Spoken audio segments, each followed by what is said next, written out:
Welcome to the Baths of Caracalla, one of the largest and grandest bathhouses in all of Rome, built in the 2nd century AD during the reign of the Emperor Caracalla.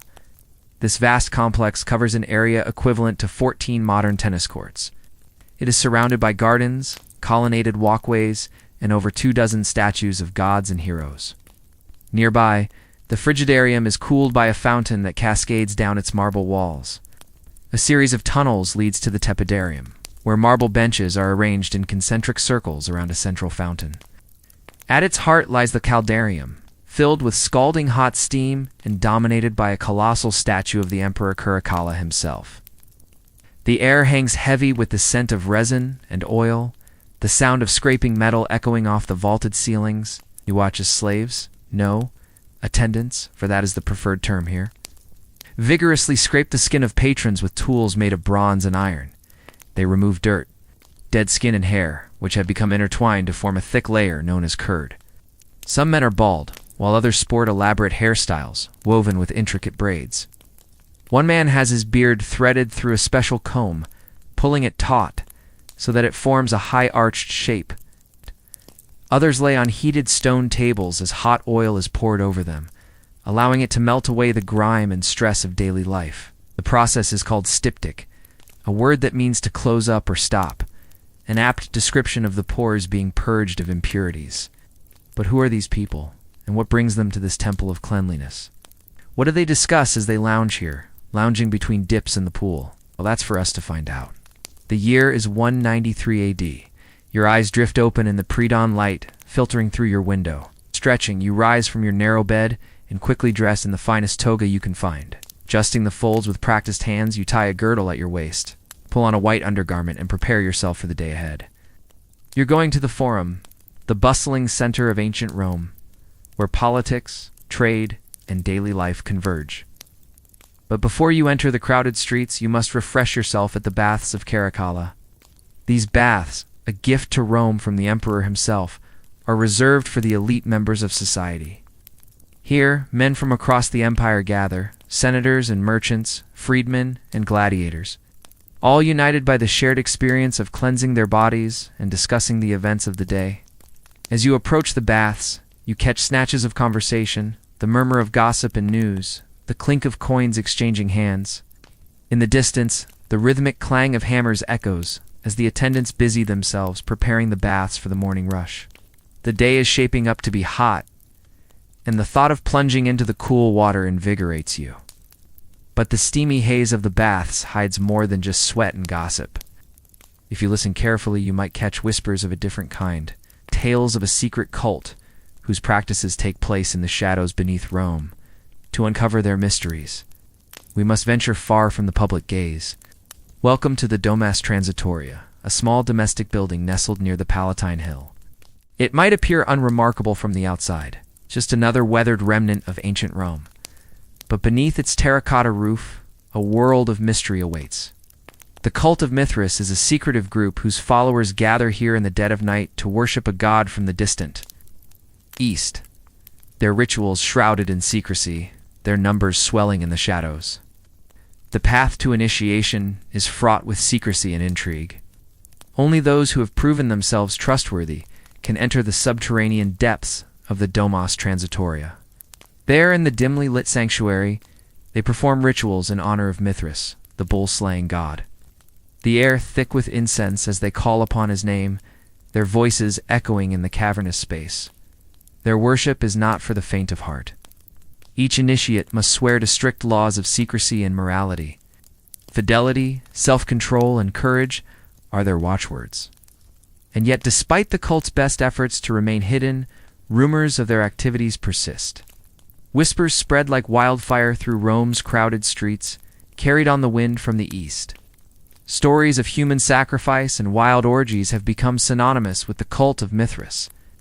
Are these rumors true or malicious lies aimed at tarnishing the cult's reputation?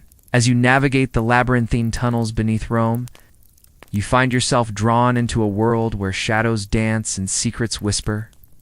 You move closer to the center of the cult's operations and witness firsthand the allure and danger that surrounds the worship of Mithras. Your gaze shifts to a nearby slave who stops to rest. His muscular arms strain against the weight of the basket he carries. He seems exhausted. Is he contemplating escape? But where could he possibly go? Rome stretches before him, a labyrinth of streets and alleys patrolled by watchful guards. Glancing down at the small fire burning beneath the cauldron, you wonder about the nourishment it provides. Is it food for the workers or something more sinister? You'll recall hearing rumors of gladiators training in taverns, honing their combat skills when they aren't locked up. Could this be one of their secret practice sessions? You shake your head, dismissing the thought. There are enough disturbances in Rome without conjuring up images of gladiators fighting in the shadows. Now you stand in the shadow of the Colosseum, Rome's iconic amphitheater that roars with the cheers of thousands. But today it stands silent, offering a glimpse into the murky world of Rome's underworld. In the heart of this colossal structure, a hidden entrance leads to a network of underground passages. Here, amidst the maze of tunnels, a group of gladiators trains in preparation for the next bloodthirsty spectacle, the air thick with the smell of sweat and blood, as they clash swords and test their strength against wooden dummies. It's brutal, it's gritty, and it's a far cry from the splendor you witnessed earlier in the baths. In the opening scene, you now enter the office of a Roman senator, stepping into a world of privilege and power. Sunlight streams through the window, illuminating the senator's desk piled high with scrolls. On the wall, a portrait of Caesar Augustus stares down, a reminder of the imperial authority wielded by the senator's family. Ornate furniture crafted from cedar wood and ivory fills the room, each piece a testament to the senator's wealth and influence. The walls are adorned with paintings depicting scenes from Roman mythology, and the floor is inlaid with precious stones and gold. Outside, the clamor of the forum fades into the background, replaced by the soft murmur of your servant as he prepares your breakfast. A simple meal of bread dipped in vinegar and garum, a fermented fish sauce. Yet even in the quiet solitude of your home, the weight of Roman life presses in. You hear the drone of a neighbor arguing with a slave who has just dropped a basket of fruit, the sweet smell of figs and grapes mingling with the salty temps of vinegar. A petition has been delivered to your door, and your secretary asks for your decision. Should you support Gaius in his bid for consulship next year? You know Gaius well. He's honest and hard-working, but his lack of connections with influential families could hinder his success. You ponder the request, aware that your decision could impact not only Gaius's future, but the fate of Rome itself. With the fate of Rome hanging in the balance, you must choose wisely. But even as you weigh your options, the scene shifts once again. You find yourself standing on the bustling Via Sacra, the sacred way, heart of ancient Rome. The air buzzes with activity as merchants hawk their wares and citizens from across the empire stroll through the street. The Forum, a sea of humanity, a vibrant tapestry of cultures and languages. Amidst the crowd, you spot a group of senators engaged in animated discussion. Their voices carry on the wind, their words echoing with the weight of authority. Suddenly a hush falls over the crowd. All eyes turn toward the speaker. It's Marcus Junius Brutus, a respected senator known for his eloquence and commitment to the Republic. He speaks of duty, of upholding Rome's traditions, and of protecting the rights of its citizens. His words ignite a spark of excitement within you, reminding you of the power and potential of Rome. And as you continue your journey through the Forum, you stumble upon a sight that stops you in your tracks. A group of aristocrats gathered around a table laden with food and drink. Wine flows freely, mixing with the scent of roasted meat and fresh fruit. The laughter and conversation grow louder, drawing you into the heart of Roman revelry.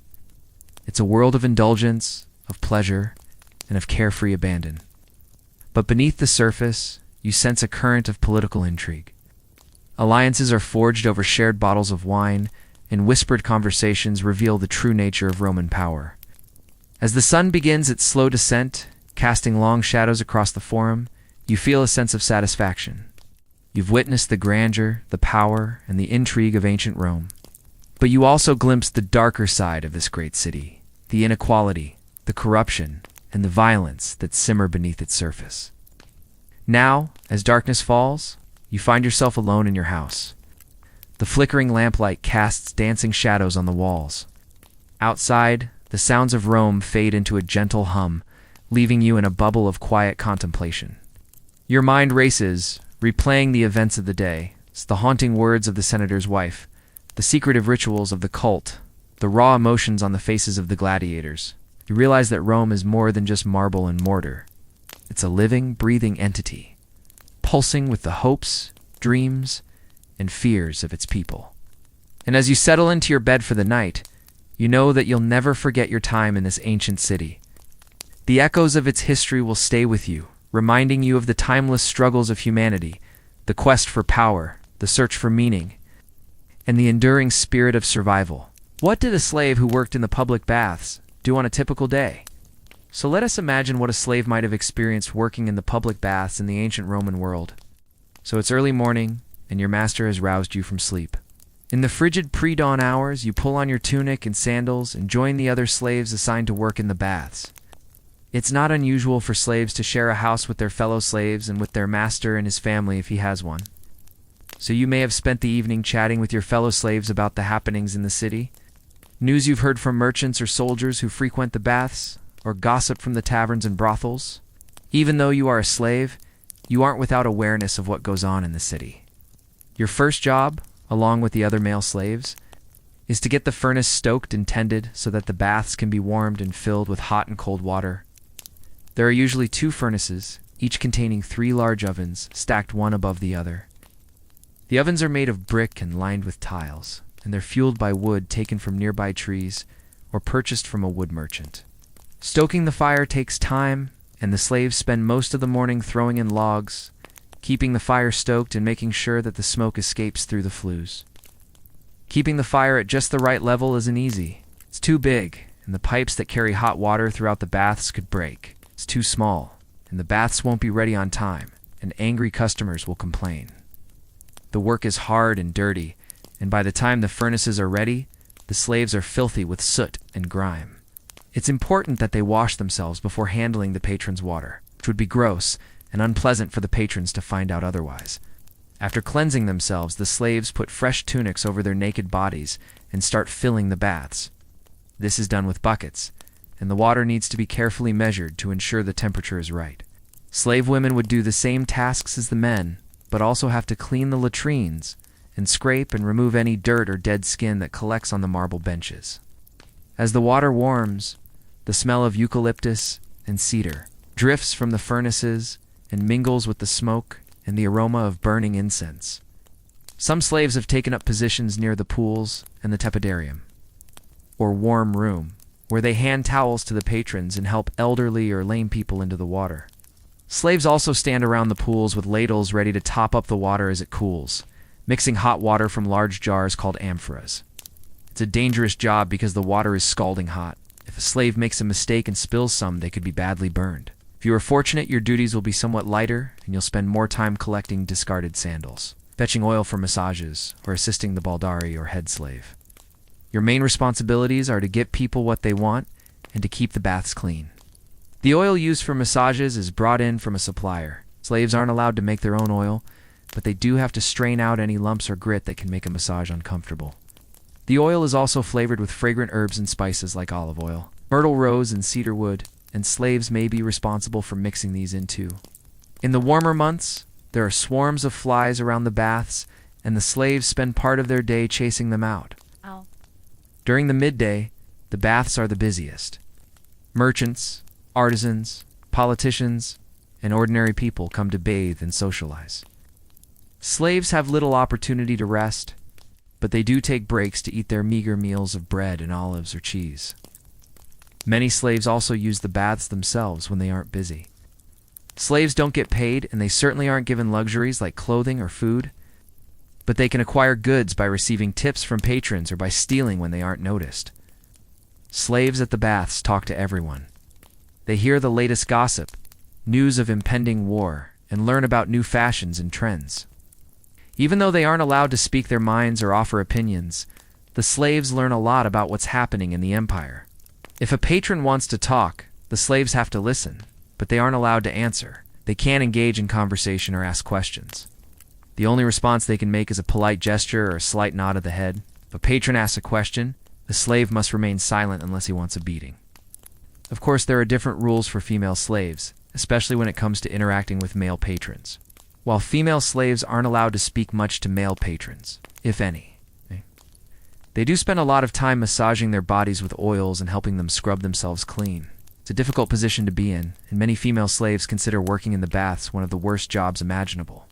During the hottest hours of the day, the furnaces have to be stoked again, and the logs added. This means that the slaves have to take their work outside, adding more fuel to the fire and clearing away the smoke that fills the courtyard. The work is backbreaking, and there are few rewards. However, there are benefits. For instance, if you know how to read, you may be able to borrow scrolls from the patrons who frequent the baths. In fact, the patrons may encourage you to read to them while you rub their feet or massage their shoulders. Reading aloud to a patron is one of the rare times when a slave can actually speak. And educated slaves sometimes take advantage of the situation to persuade their patrons to buy them books or lend them scrolls to read during their free time. When the baths are finally closed for the night, the slaves have to clean up again. They clear away the rubbish, sweep out the corridors, and remove any leftover food. They check the rooms to make sure everything is in order, fill up the buckets, and set out the towels and oils for the next day. Then they can finally go home, eat their supper, and sleep. It's late at night, and the moon hangs heavy in the dark sky. You leave the baths with your fellow slaves, exchanging tired smiles and knowing looks. Your body aches from the day's labor. The scrape of bucket on stone echoes in your ears. Even in the dark, you can still feel the heat of the ovens on your skin. You are covered in the smells of wood smoke and oil, lavender, and stale sweat. Home is close. You can see the welcoming glow of the oil lamp spilling out onto the narrow street. Inside, your bed is a pile of straw in the corner. There is no mattress, no sheets, only the rough comfort of worn blankets. The other slaves are already there, sleeping soundly. You slip in beside them, the day's toil a dull ache in your limbs. The moon climbs higher in the sky and the sounds of the city fade away. You close your eyes, the warmth of the baths still clinging to you like a ghost. Tomorrow will bring a new dawn, a new furnace fire, a new cycle of aching muscles and quiet endurance. It's just another day in the life of a slave. When you step out of the bath, wrap yourself in a warm towel and sink onto a marble bench, the heat and the steam enveloping you. Do you ever feel like time has slowed down? Let the steam and bustle of the bathhouse fade from your mind. The warm marble floors and the murmured conversations dissolve, and in their place, another setting emerges. The great marble halls of the Palatine Hill, the heart of the Roman Empire, where ambition can be as dangerous as a drawn sword. Here in the lap of luxury, Agrippina the Younger was born in the year 15 CE, into one of Rome's most powerful and complicated families, great-granddaughter of the first emperor Augustus and the sister of Caligula, a man whose name would become a byword for instability. From her earliest years, Agrippina was surrounded by the murmur of politics. She learned quietly at first that in Rome, power was not always seized by force of arms. Sometimes it was taken with a smile, a carefully chosen word, or an advantageous marriage. Her father, Germanicus, was a general and politician who had risen through the ranks to become the second most powerful man in Rome, a position that made him a natural target. When Caligula ascended to the throne, he was just 24 years old, impulsive, and unsure of himself. He looked to his older brother for guidance, but Germanicus was no puppet master. He had his own ambitions for the future of the Julio-Claudians. A clash was inevitable. In 19 CE, while visiting the recently conquered lands of Germania, Germanicus and his wife, Agrippina, the Younger's mother, were recalled to Rome on the pretext of a family reunion. In reality, it was a trap. Upon their arrival, they were placed under house arrest and charged with plotting against the emperor. Accusations flew like javelins. Germanicus stripped of his titles and banished to a small island off the coast of the Bay of Naples, where he wasted away and died. Agrippina was spared the same fate, but her path was now clear. She married a man twice her age, Gnaeus Domitius Ahenobarbus, a senator with an old name and little warmth. Their union produced a son, Lucius Domitius Ahenobarbos, who would one day be known to the world as Nero. As the child grew, Agrippina watched over him, a hawk watching over her nest, fiercely protective, acutely aware of the dangers that lurked around every corner. She had survived the purge of her father's enemies, but she knew that with Caligula's sister, Julia Drusilla, dead, and her own mother disgraced and exiled, there were few in the imperial family who would look out for them. In the treacherous game of Roman politics, Agrippina had to play her cards right. The emperor's favor was fickle and deadly, but there was another source of power in Rome, the Senate. It was an institution her father had once championed, even as Caligula had come to despise it. As a member of the imperial family, Agrippina had connections, but she needed more. For a woman, the options were limited. Find a powerful patron, marry well, or seduce your way to the top. And so Agrippina did all three. One of her lovers was the notorious freedman Narcissus, who became infamous for his role in Caligula's assassination. Another was the emperor's own uncle, the formidable Marcus Junius Silenus. Through these relationships, Agrippina gained influence, allies, and most importantly, information. In 41 CE, when Caligula was shot by a member of his own Praetorian Guard, Agrippina was ready. With the support of the Praetorian prefect, she spread rumors that the unpopular emperor was mad and had been unfit to rule. Within days, Caligula was dead, and young Nero, barely 18 years old, was proclaimed emperor. Now hand on the tiller of state, Agrippina steered the ship of Rome. While Nero's name was on the throne, it was she who truly held the reins of power. Now, you find yourself stepping out of the steamy bath, wrapping yourself in a towel and facing the cool marble floor. You shiver as the heat from the bath recedes, replaced by the memory of ice water. Like the chill of dawn, as you shake off the last vestiges of warmth, you are left invigorated, ready to face the day. The story of Agrippina the Younger is a tale of survival and power in the perilous world of ancient Rome. Her journey reminds us that ambition knows no bounds, that love and lust are potent weapons, and that sometimes the greatest battles are fought not with swords and shields, but with whispers and smiles. And now you must go. Your presence is required in the forum. The people await your wisdom. Will you grant it to them? As you step out of the baths, the bustling crowd of the Roman Forum welcomes you. Their eager faces turn towards you, seeking your gaze, hoping for a word of wisdom, a glimpse of understanding. How will you respond? Will you address their concerns, share a tale, or offer a bit of advice? Perhaps you'll remain silent, allowing them to fill the void with their own speculations. Or maybe you'll simply smile, enjoying the warmth of their adulation. The choice, as always, is yours. Thanks for watching. When Caligula was assassinated, the political tides shifted again. Scholarly and somewhat hesitant Uncle Claudius became emperor. Watching from the sidelines was Caligula's widow, Agrippina, watching carefully as alliances formed and dissolved. She was skilled in a kind of political patience, a waiting game where one did not move until the exact moment was right. And that moment came when Agrippina married Claudius himself, an option sadly not open to most women in ancient Rome, or anywhere else for that matter. 8. It was a union that raised many eyebrows, not least because she was his niece. Yet in the Rome of the Julio-Claudians, blood ties and political expedients often walked hand in hand. With this marriage, Agrippina became not just an imperial consort, but a stepmother. And soon she saw her own son adopted as Claudius's heir. The boy, Nero, was only 6 years old when he entered the imperial household. That Agrippina had already begun his education, fostering in him a love of poetry and rhetoric. Some would say too much so, as we'll see in a future episode. As Empress Agrippina was no mere figurehead, ancient sources often hostile to powerful women describe her attending meetings of the Senate from behind a curtain, influencing appointments and guiding imperial policy. Her image appeared alongside Claudius's encoins, a visual reminder that hers was not a hidden power.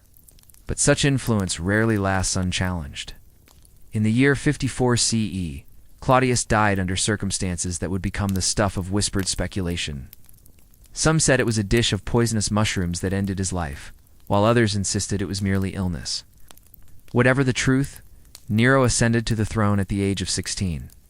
With Agrippina as the dominant force in his early reign, her role in the imperial court is often characterized as manipulative, even tyrannical. And there are good reasons for that characterization. But perhaps before we dive into the darker aspects of her personality, we should consider what made her behave the way she did. After all, Agrippina was a product of her environment. Born into the world of Roman elites, a world where women could wield great power, but only if they conformed to certain expectations and, perhaps more importantly, avoided certain vices. We know surprisingly little about Agrippina's early life. She was the daughter of Germanicus and Julia, the granddaughter of Augustus's sister, Octavia. On her father's side, she was related to the first 3 emperors of Rome, but the family tree offers little comfort. For Agrippina, she was caught in a world of scheming relatives, and few people were more adept at the pursuit than her grandmother Livia. You see, Livia had engineered the rise of her son-in-law, Tiberius, and then ensured her own position as Augusta after the emperor's death. But as Tiberius grew older, he became increasingly detached from the realities of power, leaving it to his wife, the infamous Livilla. And his trusted Praetorian prefect, Macro. Livilla sought to increase her own influence by acquiring property and wealth, yet she did in part by defrauding her own family. When Germanicus died in 19, his widow Julia inherited a vast estate in his stead, only for Livilla to have her declared insane and seize the property for herself. A few years later, Julia took her own life, likely pressured into it by her mother. So when Agrippina was accused of plotting to poison her own father-in-law, Tiberius, it's not hard to see why she might want to get out of that family. Now, was Agrippina actually involved in a plot against Tiberius? We can't say for sure, but it doesn't really matter. What's important to understand is that she was exiled by Livilla. Now, exile was a common punishment in Roman law, but it didn't necessarily mean banishment from Italy. Exile could be a sentence of moving to a province, a sort of punishment vacation, if you will. And that was certainly the case for Agrippina.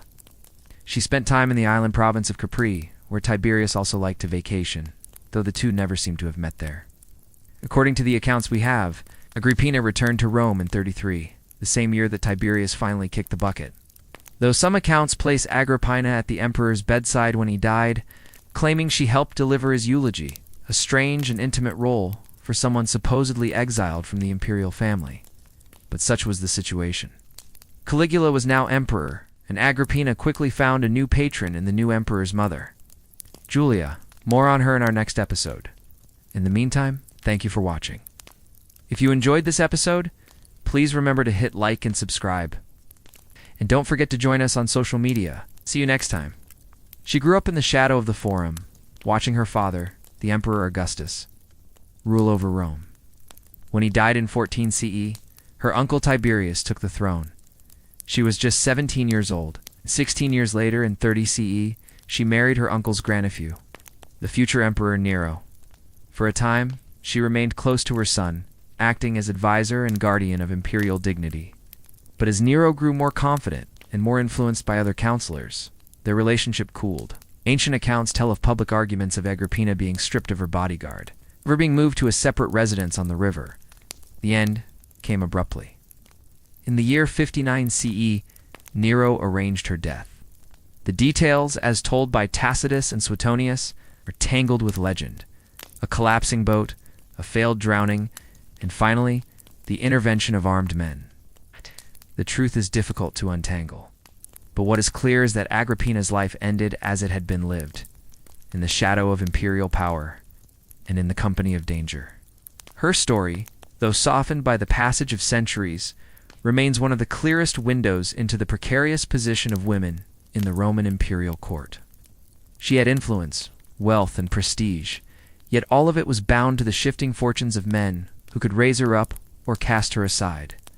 Welcome back to the series on Roman women. Today we look at Julia Agrippina, mother of Nero and the first of his 6 wives. This is the emperor who infamously set Rome ablaze and fiddled while it burned, who murdered his own mother, who delighted in throwing gold coins from a tower, enjoying the sight of common folk fighting over the riches. He was an enigma, cruel and capable, generous and vindictive, a mix of conflicting traits that made him both fascinating and terrifying. And like all compelling villains, he had an enabling parent. As I said last week, ancient sources can be surprisingly frank when it comes to describing the behavior of powerful women. But they don't usually credit those women with any kind of agency. We tend to see them as passive participants in their own stories, defined by the men around them. That's certainly true of most of Nero's wives, but not Agrippina. She's one of the few women in the ancient world whose life story we know in broad strokes. She was born Julia Augusta in 15 CE, probably in the same month as her uncle, the Emperor Tiberius. Her grandfather was the Emperor Augustus, the first emperor of Rome, so Agrippina, as she was later known, was a member of the Julio-Claudian dynasty, the family that ruled the empire for much of the 1st century CE. We first meet her as the wife of a young man named Gnaeus Domitius Ahenobarbus. He was a Roman aristocrat and former consul who would go on to become Nero's stepfather. They wed when she was just 14 years old. 4 years later, she gave birth to a baby boy, the future Emperor Nero, but this child would not play a major role in her life. Nero was sent away to be raised by wet nurses and then tutors. He didn't move in with his parents until he was 6 years old. In 37, her father, the Emperor Caligula, died and was succeeded by her uncle Claudius. For reasons apparently related to her father's behavior, Agrippina and her husband were banished from Rome and sent to the island of Ponza. 2 years later, they were allowed to return. Her husband took his own life. Her mother, Julia Livia, had been executed in 29. So Agrippina, now a widow, took the title of Augusta, the highest honor a woman could receive in Roman society. She also served as the priestess of the goddess Minerva. But Agrippina had bigger ambitions than the religious and ceremonial duties expected of her. She wanted real power, though she had two advantages in the game of Roman politics. She was a woman, and she was related to the emperor. People underestimated her because of her gender, just as they underestimated her because of her age. Though she lived to be in her mid-60s, she was often described as a young girl in the surviving texts. That infantilization allowed her to operate more freely in a male-dominated world. Because people dismissed her as a silly girl, they failed to see the intelligence and ambition beneath her beauty. She had no intention of being just another decorative wife. She would be a partner to her husband, a collaborator in the imperial enterprise. It didn't always work out that way, of course. She clashed with her cousin, the Emperor Nero, on a number of issues, including the succession question. There seems to have been a moment when he considered marrying a woman named Sporus, who would have been his equal in status. But since he ultimately decided against it, we can only imagine how Agrippina felt about that possibility. After all, this was a world where a woman's value depended on her ability to produce heirs. You might recall the ridiculous situation with Caligula, who was succeeded by his sister, Julia Drusilla, after he sired a legitimate son. Now, Drusilla was actually the favorite daughter of Augustus, and the most likely candidate to be the next emperor's wife. But when she died, Caligula was faced with an inconvenient truth. His deceased sister had borne him no children, so he needed a new wife who could produce an heir. Enter a 16-year-old Germanicus from East Germany. Can you say international incident? Anyway, clearly, marriage in the Julio-Claudian dynasty was less about love and more about consolidating power. And Agrippina understood that better than anyone. She had entered into multiple marriages that had produced children, which meant that she could boast an impressive fertility. But she also knew the value of remaining unmarried. That may seem counterintuitive, but bear with me. No one expected a woman to have any kind of career. But if a woman wasn't married, it was harder for her husband to divorce her or put her in a position where she'd be vulnerable to sexual exploitation. Moreover, a single woman could manage her own household and estate. She could travel alone without the threat of abduction or sexual violence hanging over her head. If you enjoyed this episode and want to learn more about ancient Rome, be sure to subscribe for new episodes every Thursday. And if you'd like to help support the channel, please consider supporting us through the link in the description. Thanks for watching. See you next time. The echo of political intrigue fades. In its place, the sound becomes softer, the gentle drip of water, the muted creak of a wooden door closing somewhere behind you. It is night in Rome, or perhaps very early morning. You walk through a quiet street, past shuttered shops, and the faint glow of oil lamps flickering in upper windows. Somewhere a cartwheel rattles over stones, but otherwise the city seems to sleep. You are following a man you barely know. He speaks little, moving quickly through the narrow lanes until he stops before an unmarked doorway. Without hesitation, he leads you inside. The air changes as you step down a flight of stone steps. It is cooler here, and carries the smell of damp earth and faint traces of oil smoke. The light is dim, coming only from small clay lamps set into wall niches, their flames steady and low. You find yourself in a large cavernous space, its ceiling lost in the gloom above. Here the air grows colder still, heavy with the scent of incense and something else, something ancient and unsettling. The man has stopped at the foot of a broad flight of stairs leading up into the darkness above. For a moment he turns to look at you, his face half hidden in the shadows. Then without another word he begins to climb. You hesitate for a moment, considering you should probably leave.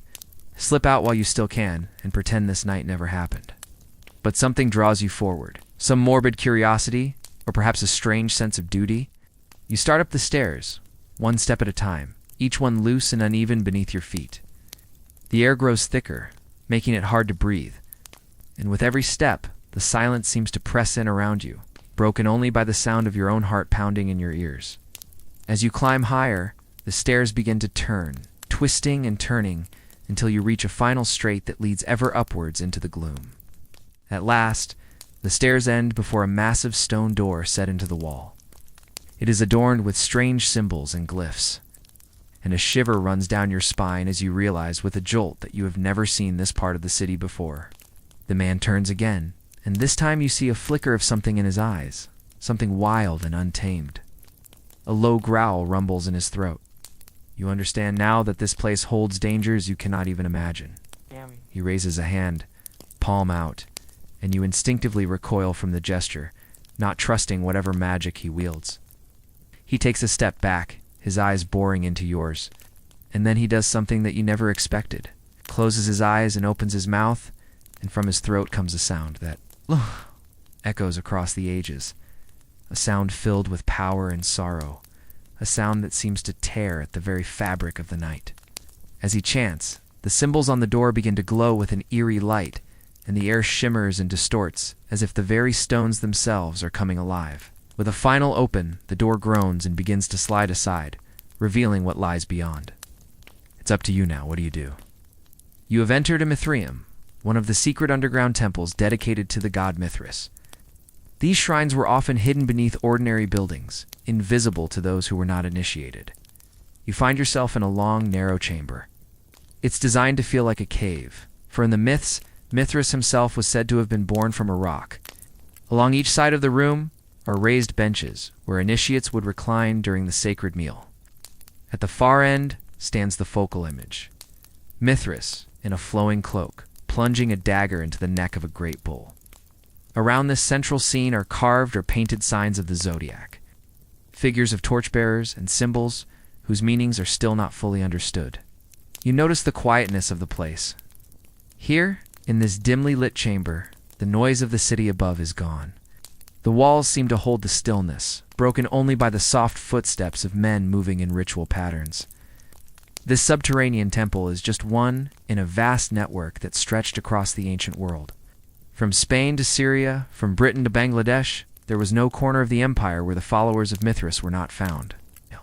Though he was worshipped throughout the East, it was in the West, among the people living under Roman rule, that the cult flourished most. During the 1st to the 4th century CE, entire regiments of soldiers in the legions along the frontiers of the empire were often initiated into the mysteries of Mithras. Roman officials and merchants also flocked to his shrines, seeking protection on their travels and in their business dealings. In fact, it was the diversity of the cult's membership that was perhaps its most striking feature.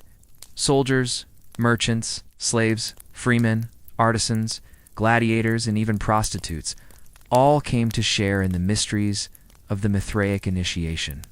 But these mysteries were not for women. The rites of Mithras were reserved for men only. And this too was part of the appeal for many, a masculine world of secrets known only to men. To join the cult, a recruit would have first to pass through a series of grades, each more secret and esoteric than the last. As he progressed, he would be tested for his endurance with sleep deprivation, floggings and beatings, and forced to memorize lengthy and complex prayers and lists of numbers. He would also have to pass symbolic trials, such as being buried alive or nailed up in a wooden box, representing the death and resurrection of the god. Finally, after years of instruction, the initiate would reach the highest grade, that of the banquet. Now he was deemed worthy to share in the sacred meal and partake of the divine mysteries. What happened at the sacred meal is known only from literary sources, since no art or artifacts survive from the initiation ceremonies in any of the Mithraeums. According to the 2nd century writer Plutarch, the initiates celebrated the feast with wine and bread and cakes and fruits, while singing and dancing and making merry. Other writers mention a special bread called placenta, which may have been a kind of communion wafer. Still others speak of a magic formula, a kind of holy drug that the initiates took. All these accounts, however, must be read with caution, for the cult kept its rituals secret from outsiders. What we know of the Mithraic initiation has come almost entirely from the archaeological record, the physical remains of the temples and the objects found within them. The cult of Mithras had no grand temples or high priests. Its places of worship were these small, unadorned shrines, hidden away in the underground complexes of Mithras. Most of these chambers are quite small, only large enough to hold a few dozen people. Some are T-shaped, while others resemble a Greek cross. All of them, however, follow a similar pattern. The main chamber is usually entered through a narrow corridor, sometimes descending by a flight of steps. Inside, the chief god, Mithras, is always shown slaying the bull. This central image may have been an altar at which the initiates made their offerings, or even a piscina, a kind of holy water font. Surrounding the central image are the signs of the zodiac, which may have had some connection with the astrological origins of the god. Torches are another common motif found in these underground shrines. They may symbolize the light that banishes darkness, or represent the link between the visible world and the realm of the dead. Some scholars have also noted that the torches look remarkably like phalluses. The last and perhaps most interesting class of symbols are the so-called snake columns. These are tall, slender columns, either freestanding or attached to the wall, decorated with a row of heads, each bearing a pair of wings and a snake. There's been much speculation about what these heads might represent. Some scholars have identified them as demons, divine beings associated with the cult of Mithras. Others have suggested they are portraits of the initiates themselves, transformed into winged serpents. If you wish, you can explore further. Click on the links in the description to learn more about the history, beliefs, and mythology of the cult of Mithras. The mysteries of Mithras, a cult shrouded in secrecy, practiced in the dimly lit sanctuaries deep beneath the bustling streets of Rome.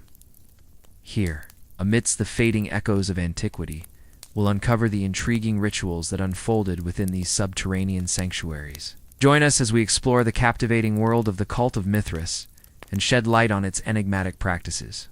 These stark white marble halls are all that remain of the great Mithraeum. Standing in their midst, it's hard to imagine the boisterous crowds that once filled them. Haggling over fish or fresh figs, the smell of roasting meat carried on the breeze. Around you, the airy atrium opens into a colonnaded court, then disappears into a labyrinth of tunnels leading deep under the heart of Rome.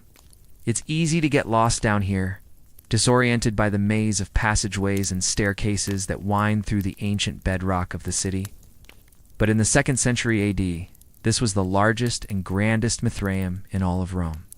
A monumental complex boasting 7 temples and a place of worship that could hold up to 1,000 worshippers. What exactly happened in these ceremonies is still a matter of debate among historians. The written record is sparse, perhaps intentionally so. Much of what we know comes from archaeological remains, the layout of the temples, the carvings and inscriptions, and the objects left behind. Cups, lamps, small statues. These fragments tell the story of an initiation rite symbolizing rebirth, a ritual banquet, a theatrical performance, and a celebration of the god Mithras. Who was Mithras? Emerging in the 4th century BCE, he was a warrior god from Persia, riding a winged bull and slaying the serpent of darkness. Over time, his worship spread across the empire, appealing to a diverse array of followers. From legionaries seeking divine favor to freed slaves and merchants seeking camaraderie and protection on the road, some believe the cult offered a promise of salvation and eternal life, couched in symbolic acts that mirrored the journey of the soul. Others think it served as a brotherhood of mutual support, especially for soldiers stationed far from home. As you look around the Mithraeum, the flickering lamplight makes the carved face of Mithras seem almost alive. His gaze is fixed, eternal, as if watching over each gathering. The air is heavy with the mingled scents of oil, incense, and stone, long untouched by sunlight. It's quiet here, too quiet. You can hear the echo of footsteps in the vast emptiness, the whisper of robes brushing against marble, the murmur of voices reciting ancient prayers. Emerging from the cavernous halls, you find yourself back on the crowded streets of Rome. The noise and bustle of the city wash over you, the cries of vendors, the clatter of carts, the laughter of children at play. It's a stark contrast to the hushed reverence of the Mithraic mysteries. Yet as you navigate the throngs of people, you sense a continuity, a connection between the ancient world and your own. The spirit of Mithras, though long gone, lingers in the very stones of the city, a silent witness to the ebb and flow of human life. In the centuries since the fall of the Western Empire, these underground chambers have been lost to the world, only rediscovered in modern times. Now, as you stand here, the weight of history presses down on you, the echoes of rituals long past reverberating in the stillness. The flickering flames dance in your eyes, casting long shadows that stretch and twist like the roots of some ancient tree. You reach out to touch a weathered stone, and in that instant, you feel a surge of energy, a jolt that connects you to those who came before. And just as you arrived, you leave quietly, climbing back into the open air. The door closes behind you, and the night in Rome resumes its gentle rhythm.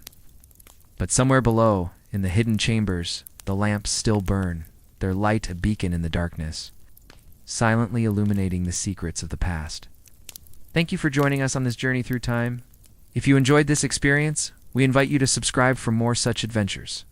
Together, let's keep exploring, keep asking questions, and keep discovering the wonders that await us. Till next time, stay curious, stay engaged, and above all, stay adventurous. The world is full of mysteries waiting to be uncovered, and we're here to help you explore them all. The sun rises higher, painting the forum in light. As a senator, your duties are many. First, there is the Senate itself, a council of elders whose advice, though not law, carries great weight. Its members are appointed for life, and you have served under several emperors, seen the rise and fall of fortunes, the ebb and flow of power. But today, there is a new urgency to your steps. A delegation from the provinces has arrived, bearing gifts and petitions. And as you make your way through the bustling crowd, you hear snatches of their tales. Gaul is prosperous, they say, thanks to the legions stationed along its borders. From Egypt, sweet wine and grain, but also news of an unsettled border dispute. From Asia Minor, tales of luxury and intrigue, and rumors of a plot against the emperor. These whispers fan the flames of ambition within you. You could help settle these disputes, broker peace, secure the borders. The thought is intoxicating.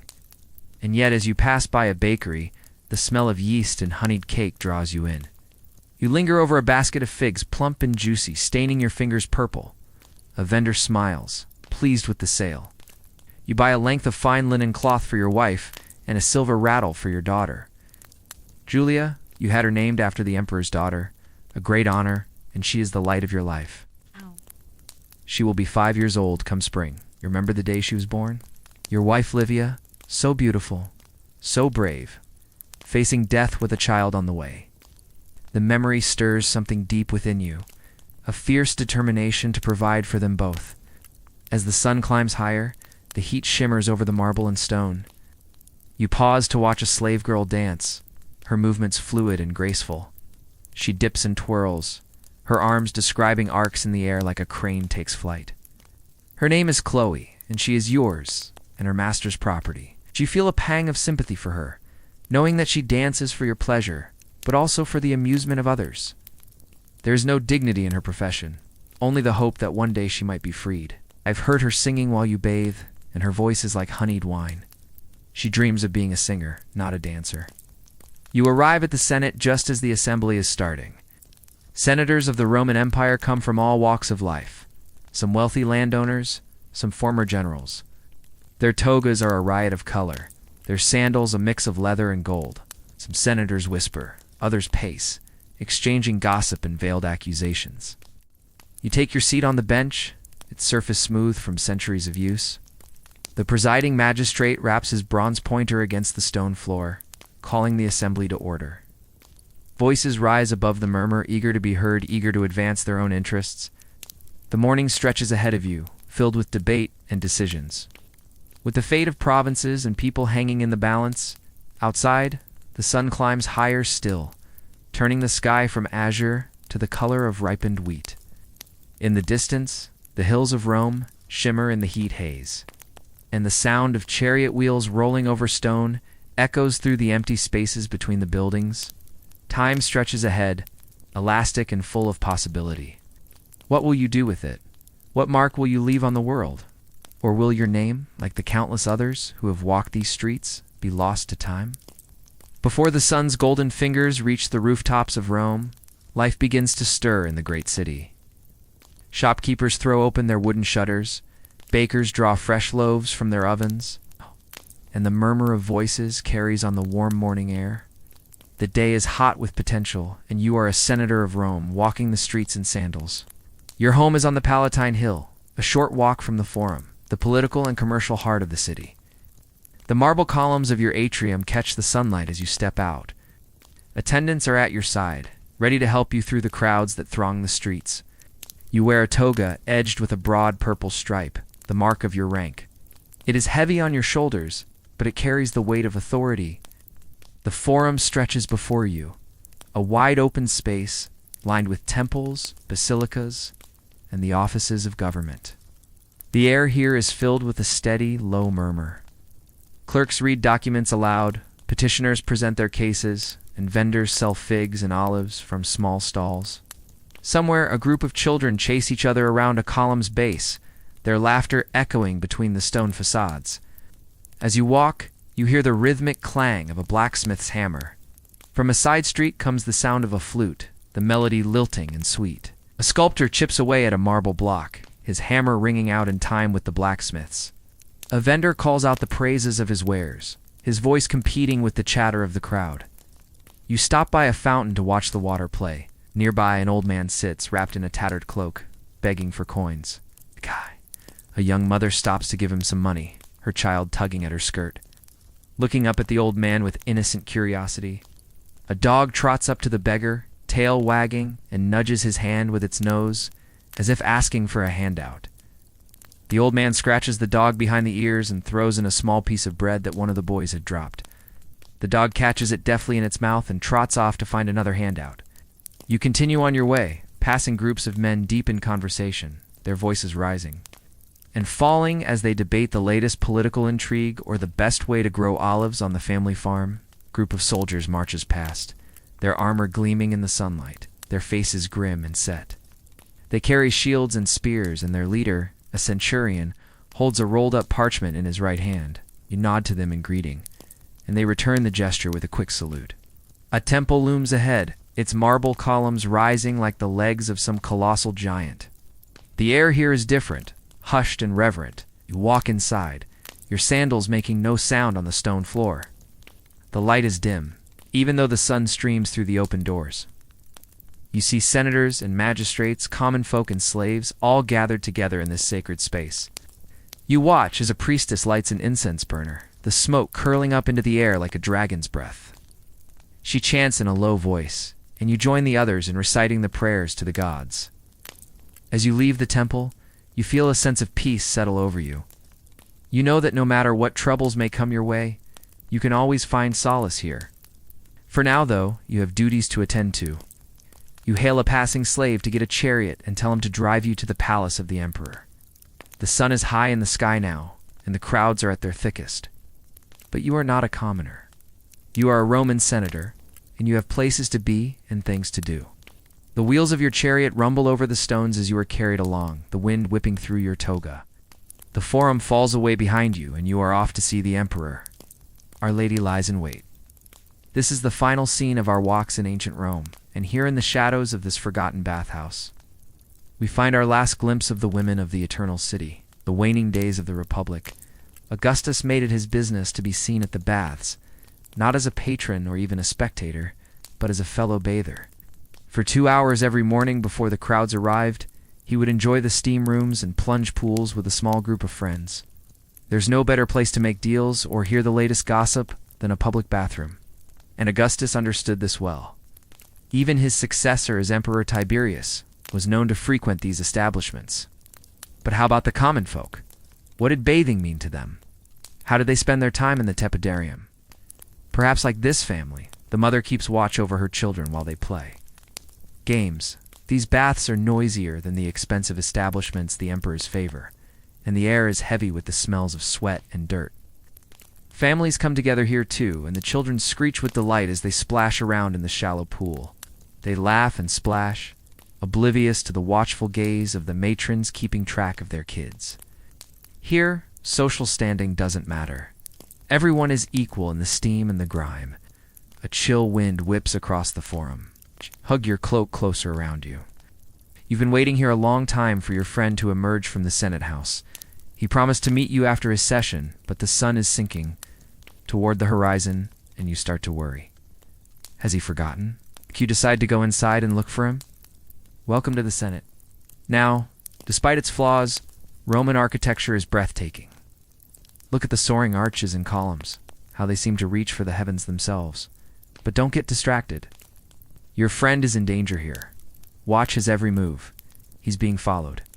Your friend, Gaius Cassius Longinus, is in a precarious position. He's made powerful enemies. Some senators whisper that he'll be the next Caesar. That may be why his rival, Mark Junius Brutus, keeps tabs on him. If the opportunity arises, he'll strike. You must help your friend escape. Hurry to the north side of the building and find the back exit. Wait for him near the statue of Marcus Aurelius, then follow him as he flees. The forum is empty now. Crowds have gone home for the evening, leaving the great spaces to the scavengers and street vendors. The wind whistles through the ruins, carrying the scent of stale waste and unwashed bodies. Watch out for tripping hazards. And if anyone approaches, pretend to be drunk. At the end of the road, there's a tunnel under the temple of Antoninus and Faustina. This leads to Cassius's house, but it's a tight squeeze. Make sure your friend is alone before you enter. Once you're sure he's made it, you can turn back. The danger has passed. You can make your way back to your house now, knowing that Cassius is safe, at least for tonight. The next stop on our tour is the Mithraeum, a place of mystery and intrigue. Beneath the bustling streets of Rome, hidden from plain sight, lies a secret chamber dedicated to Mithras, the god of light and truth. Here, amidst the dimly flickering lamps, a small group of worshippers gathers. Their leader, a stern-faced man known only as the Miles, prepares to initiate a new member into their ranks. As the ceremony begins, the initiate is stripped of everything, not just his clothing, but also his past life and former self. He stands before the altar, vulnerable and raw, as the mysteries of Mithras are revealed to him. These teachings are not for the ears of outsiders. The secrets whispered in this chamber stay in this chamber. Only those who have undergone the same transformation understand the meaning of the symbols carved into the walls. There is a lion, representing courage and strength, a scorpion symbolizing pain and rebirth, and a bull said to be invincible until it is slain. But death holds no terror here, is not the end, but a gateway to a new existence. The initiate is led through a series of trials, each designed to test his resolve and deepen his understanding of Mithras. He is shown the 7 planets known to the Romans, each representing a different aspect of the divine order. He learns about the 4 elements, earth, air, fire, and water, and how they interact to create the world around him. Finally, he is presented with a cup of wine, the blood of the bull, which represents the sacrifice that Mithras made for humanity. By drinking the wine, the initiate is united with the god and becomes part of his sacred order. The ceremony ends with a feast, celebration of the initiate's rebirth in his commitment to living a life of virtue and service to others. As the followers of Mithras break bread together, they discuss the teachings they have just received and plan how they will put them into practice in the world outside the Mithraeum. The bond between them is unbreakable, forged in the fires of the mystery and strengthened by their shared commitment to the God of light and truth. When you step out of the Mithraeum and back into the bustling streets of Rome, the sounds and sights of the city seem strangely muted to you. You carry within you the echoes of the ceremony, the whispered teachings and the flickering light of the lamps. The world is the same, yet it is also profoundly different. You see the city through new eyes, filled with wonder and understanding. It's nighttime in the Eternal City, and you're making your way through the moonlit streets. The glow of oil lamps spills onto the paving stones, casting dancing shadows all around you.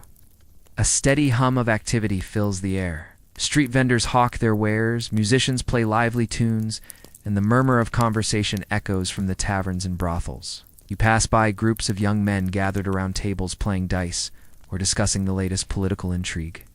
Nearby, a group of soldiers marches by, their armor clanking, their faces stoic in the lamplight. As you continue your walk, you can't help but feel a sense of unease. There's a tension in the air, a feeling that the city is holding its breath. You can't shake the feeling that you're being watched. Every shadow seems to hold a potential threat, every passerby a possible danger. As you round a corner, you come face to face with a group of rough-looking men. Their eyes are hard, their hands are calloused, and their clothes are dirty. You try to ignore them, hoping to pass unnoticed. But one of them steps forward, blocking your path. He leans in close, his breath hot and foul, and asks for your coin. You know what he wants, but you're not sure how to respond. Do you comply and hand over your money? Do you argue and risk angering him further? Or do you try to slip past him and hope for the best? Meanwhile, your guide is nowhere to be seen. The familiar streets have become a labyrinth, and you're lost in a sea of unfamiliar faces and places. The sound of drunken laughter echoes from a nearby tavern, mingling with the shouts of vendors and the clatter of chariot wheels. You try to orient yourself, but everything seems strange and unsettling. Suddenly, a commotion breaks out ahead of you. A group of people are gathered around something in the street, their voices rising in anger and frustration. You push through the crowd, trying to get a glimpse of what's happening. And you see a wounded man lying on the ground. His clothes are torn, his face pale and drawn. A small crowd is gathered, some offering words of comfort, others shaking their heads in disapproval. You feel a surge of empathy for the man, but you're not sure what to do. Do you offer to help? You turn away and pretend you didn't see anything? Do you try to make sense of what has happened? Just when you think things can't get any worse, a figure emerges from the crowd. It's the man who had blocked your path moments earlier. He looks different now, more menacing, more dangerous. You can feel the shift in the crowd's energy as he approaches the injured man. His words are harsh, his tone aggressive, and you realize with a jolt that he's demanding payment for the man's injuries. The crowd murmurs in response, but no one seems willing to step forward. You find yourself frozen in place, caught between your own sense of right and wrong and the very real dangers of speaking up. The weight of the decision presses down on you, and you know that whatever you do next could have serious consequences. The question is, what will you do? Will you stand by and watch as injustice unfolds before your eyes? Or will you take a stand and risk everything? The choice is yours.